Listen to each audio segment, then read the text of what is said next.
upbeat, engaging music fades in and then fades to background. Hey everyone, and welcome back to the channel. Have you ever wondered how a massive wave of religious fervor could completely reshape a nation? I'm not just talking about building more churches. I'm talking about sparking movements that would fight for the rights of women, campaign to end slavery, and even change the way we educate our children. It sounds like the plot of a blockbuster movie, but it's a real chapter of American history. Today, we are diving deep into one of the most transformative periods in the United States, the Second Great Awakening. This wasn't just a series of church revivals. It was a spiritual earthquake that sent shockwaves through society, creating a ripple effect of social reform that we can still feel today.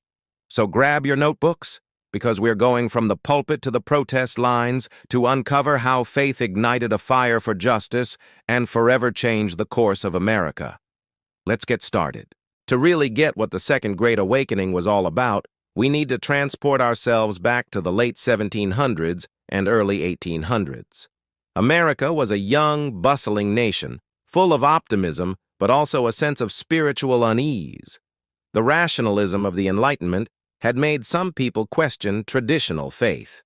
At the same time, the country was expanding westward, and life on the frontier was tough, isolated, and often disconnected from established religious institutions.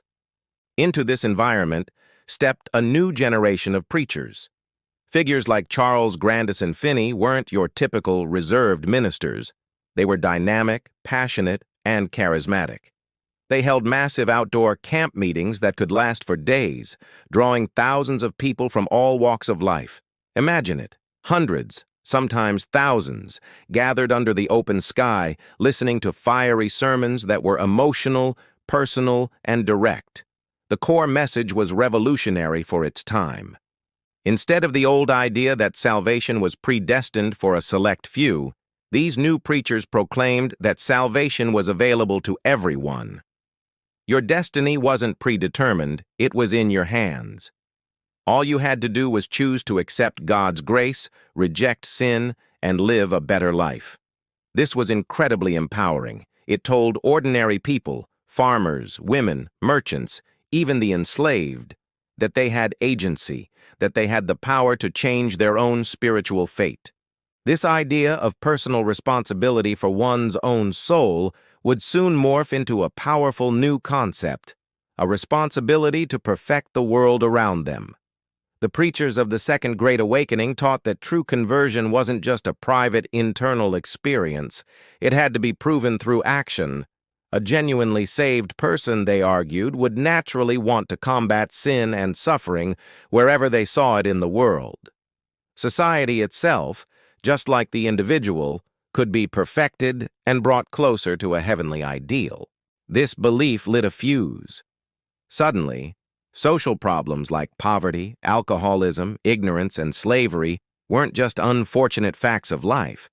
They were seen as sins, social sins that were holding the entire nation back from achieving its divine potential.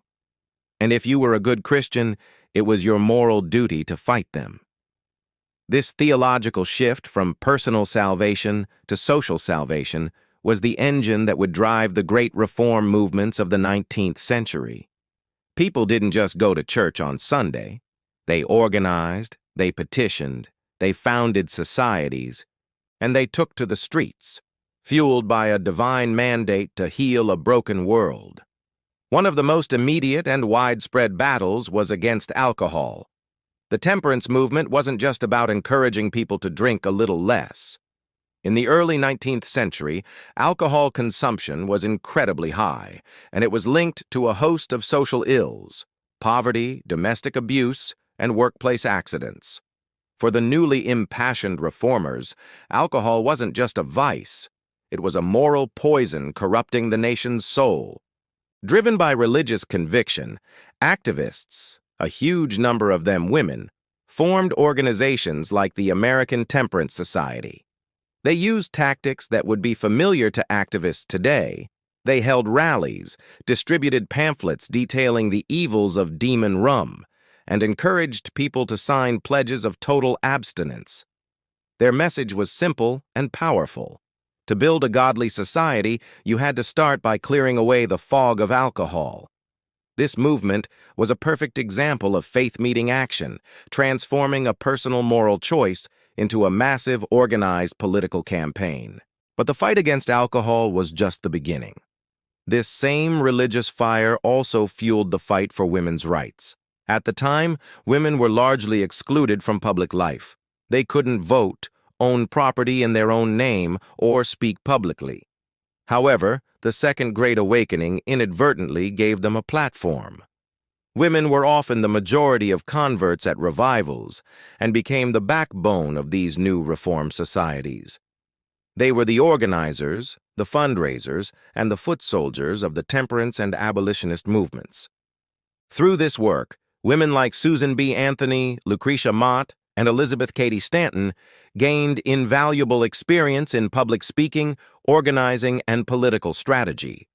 They started to realize a bitter irony. They were fighting for the freedom and rights of others while having almost no rights of their own. Their work in the church and reform movements empowered them to ask, if all souls are equal before God, why are women not equal before the law?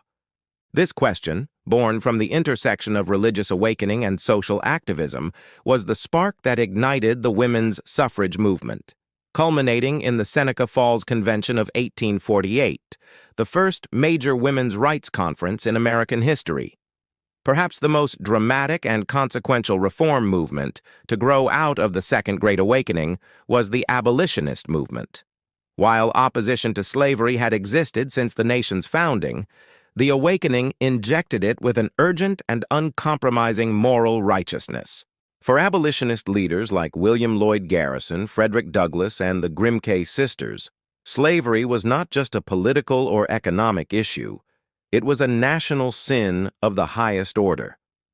It was a blatant contradiction of the Christian belief that all people were created in God's image. Preachers and activists took to the pulpit and the printing press, framing the fight against slavery as a holy war.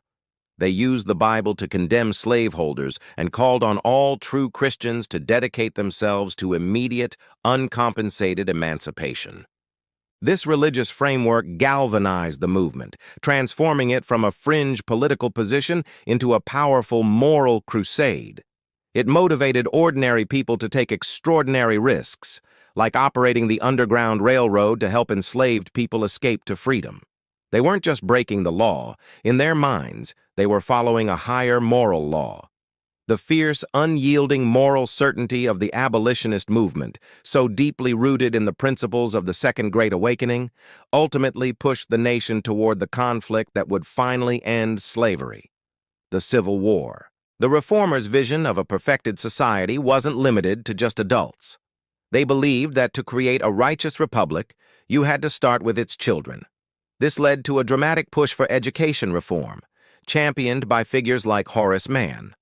Mann, deeply influenced by the Awakening's ethos, argued that public education was a moral necessity. He called schools the great equalizers, and believed they were essential for teaching children not just reading and writing, but also discipline, character, and Republican values. The idea was that state-funded public schools, open to all, could mold a generation of virtuous, informed citizens capable of sustaining the nation. This was a radical departure from the patchwork of private tutors and slapdash local schools that existed before. The common school movement, as it became known, was fueled by the belief that education was a tool for social salvation, a way to prevent poverty and crime by instilling moral values from a young age. This push established the foundation of the American public school system that we know today, all stemming from that initial desire to build a better, more righteous society. As we look back, the legacy of the Second Great Awakening is astounding. It was a movement that began in the hearts and minds of individuals at prayer meetings and camp revivals, but it didn't stay there. It overflowed into every corner of American society. It taught people that their faith demanded action. It empowered women to find their voice and fight for their rights. It turned the tide against slavery by framing it as an unforgivable moral sin. It established the very idea of a universal public education system.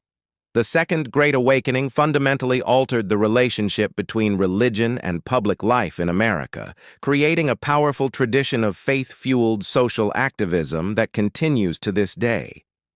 It shows us that sometimes the most profound changes in a society don't start in the halls of government, but in the collective conscience of its people, awakened to a new vision of what the world could be. Thank you so much for joining me on this journey back in time. What do you think is the most surprising impact of the Second Great Awakening? Let me know in the comments below. And if you enjoyed this video and want to learn more about the fascinating forces that have shaped our world, please give this video a thumbs up and be sure to subscribe to the channel. We'll see you in the next one.